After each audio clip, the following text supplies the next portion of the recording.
Hi friends, అందరూ ఎలా ఉన్నారు? బాగున్నారా? నేను బాగున్నాను ఫ్రెండ్స్. ఇదేమిటి అనుకుంటున్నారా? ఇది మీల్ మేకర్ మనం నీళ్ళలో పసుపు ఉప్పు వేసేసి సాఫ్ట్గా చేసేసుకుంటాం. సాఫ్ట్గా చేసేసుకున్న సోయా చంక్స్ని నేను ఇలా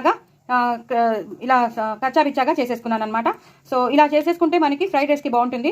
యాస్టీస్గా పెద్ద పెద్ద వేసే బదులు మనం ఇలా చేసుకున్నాం అనుకోండి, మొత్తం క్రష్ చేసేసి కచ్చా బిచ్చాగా క్రష్ చేయాలి, ఫుల్గా కాదు. ఇలా మనకి కొంచెం కొంచెం ఇలా ఉంటుంది కదా, keema type, just keema type లాగా మనం క్రష్ చేసుకోవాలి. అంటే ఒక తిప్పు తిప్పండి, చాలా చిన్న తిప్పు. ఇందులో కొంచెం గరం మసాలా వేసేసి, అల్లం వెల్లుల్లి పేస్ట్ చాలా కొంచెం వేసేసి నేను ఇలా కీమా టైప్లోగా మిక్సీ చేసి పెట్టుకున్నాను ఒక తిప్పుతో.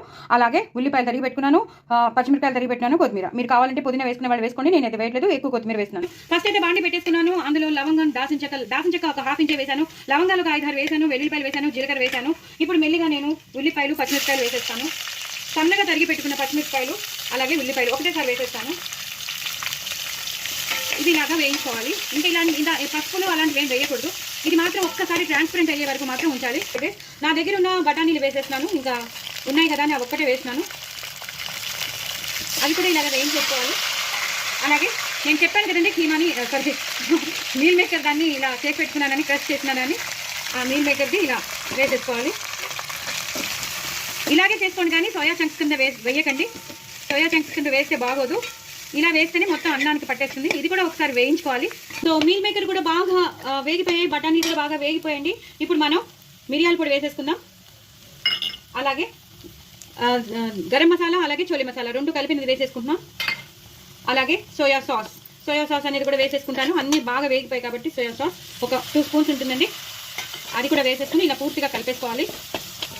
ఇంకేం వేయక్కర్లేదు. ఇప్పుడు మాత్రం టమాటో సాస్ వేస్తాను, కొంచెం బాగుంటుంది టమాటో సాస్ వేస్తే. అలాగే ఉప్పు వేయలేదు కదా మనం, ఉప్పు వేసేస్తాను. నేను తీసుకున్న రైస్కి వేసేస్తాను. రైస్ ఎప్పుడైనా సరే ఉడకబెట్టుకుని చల్లారి పెట్టుకోండి, లేకపోతే ముద్ద అయిపోతుంది. ఉడకబెట్టుకున్న రైస్ని బాగా ఫ్యాన్ కింద చల్లారిపోవాలి, బాగా పొడిలాడుతూ ఉండాలి. టమాటో కెచప్ వేసేసాం కదా, కొంచెం వేస్తాను. సోయా సాస్ వేసాం. సోయా సాస్ వేసేసాక కొంచెం టమాటో సాస్ వేస్తున్నాను. ఇందాక వేసాను, సరిపోతుంది, ఇంకేం అక్కర్లేదండి. ఇప్పుడు ఉప్పు కూడా వేసేసాం కాబట్టి ఇప్పుడు నేను ఆ రైస్ని వేసేస్తాను. తగినంత రైస్, నేను ఎంత తీసుకున్నానో అంత రైస్ వేసేస్తాను. ఇలా రైస్ వేసేసి పూర్తిగా ఇలా కలిపేసుకోవాలండి. పూర్తిగా మొత్తం అంతా ఇందులో కలిసిపోయాక నేను మీకు చూపిస్తాను. మొత్తం అంతా పైనుంచి కింద నుంచి పైకి కలిపేసాం. మనం వేసిన మిరియాల పొడి కానీ, సోయా సాస్ కానీ ఏదైతే వేసామో అన్ని బాగా కలిసిపోయి మీల్ మేకర్ చూసారా, మొత్తం అంతా మనం వేసిన మొత్తం క్రష్డ్ మీల్ మేకర్ మొత్తం అన్నంలో కలిసిపోయింది. ఇప్పుడు లాస్ట్లో మాత్రం కొత్తిమీరతో గార్నిష్ చేసేసుకోండి. అయిపోయిందండి. చాలా చాలా టేస్టీ అయిన fried rice, meal maker fried rice మీ సొంతం అయిపోతుంది. బయట రెస్టారెంట్స్కి వెళ్ళక్కర్లేదండి, ఇలా చేసుకుని మీరు తినండి. ఫుల్ ఫ్లెజ్డ్గా ఎంత కావాలంటే అంత తినొచ్చు. మరి ఇంకెందుకు ఆలస్యం, నా ఛానల్ మాత్రం సబ్స్క్రైబ్ చేసుకోవడం అసలు మర్చిపోద్దండి. బాయ్ అండి.